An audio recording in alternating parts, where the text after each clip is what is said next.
चुनावी मौसम है।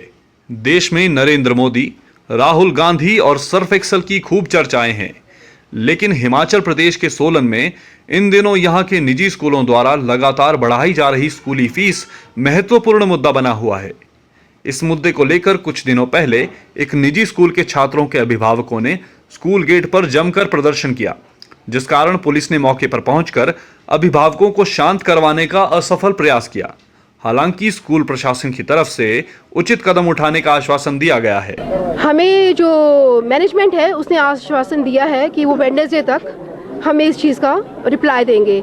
हमारा रिप्लाई का मतलब है कि वो एनुअल चार्ज ख़त्म करेंगे, डिजिटल फ़ी ख़त्म करेंगे और जो भी उन्होंने 10% 15% हाइक किया है हर चीज़ में, उसको वो ख़त्म करेंगे। तो हम नेक्स्ट वेडनेसडे की वेट कर रहे हैं। अगर वेडनेसडे तक हमें जवाब नहीं मिलता है तो जितने भी पेरेंट्स हैं वो सब दोबारा यहाँ पे इकट्ठे होंगे। आज 200 हैं, नेक्स्ट वेडनेसडे 1000 पेरेंट्स होगा यहाँ पे। इसके बावजूद अभिभावकों ने एक संघर्ष समिति का निर्माण किया है।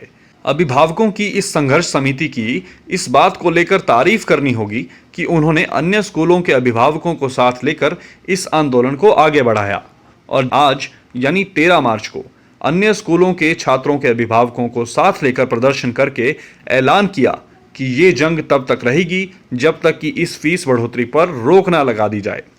अब सडनली आप बताते हो कि आपकी फ़ी इतनी हाइक हो गई है, तो मेन मुद्दा ये है। और जो स्कूल प्रशासन की और भी बहुत सारी कमियां हैं जिसके बारे में हम यहाँ इकट्ठा हुए हैं, जिसको सॉर्ट आउट करने के लिए। और बस यही चाहते हैं, बाकी हम पेरेंट्स हैं, हमारा we have limited income, right?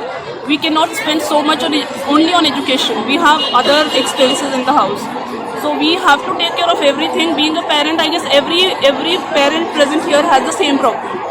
So we want administration to take some action, school to take some action, so that we are something can be done about it, right? Thank you so much.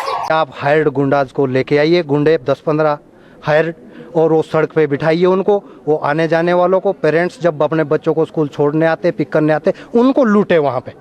At least parents भी satisfy होंगे और school को भी satisfaction रहेगी कि आप fees और उसके नाम पे लूटपाट ना करके डायरेक्टली लूटपाट कर रहे हो। बड़ी बात यह है कि सरकार की तरफ से अब तक इस मुद्दे पर कोई बयान नहीं आया है। इस मुद्दे की तह तक पहुंचने से पहले हमें कुछ बातें जान लेनी चाहिए।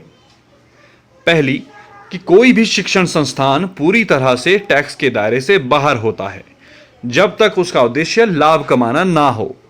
हमारे देश में शैक्षणिक संस्थानों पर, यानी कि जो प्राथमिक, माध्यमिक और उच्च शिक्षा प्रदान कर रहे हैं, उन्हें कर से छूट दी गई है। इनकम टैक्स में कर से छूट दी गई है। उसी प्रकार जीएसटी में भी इन्हें कर से छूट दी गई है। तात्पर्य यह है कि इन शैक्षणिक संस्थानों को इनकम टैक्स और जीएसटी में कुछ नियमों का पालन करने पर पूरी तरह कर से छूट दी गई है। दूसरा, संविधान के आर्टिकल 21A के मुताबिक 6 से 14 साल के बच्चे को मुफ्त और अनिवार्य शिक्षा का कानून है, जो देश में शायद कहीं लागू होता नहीं दिखाई देता।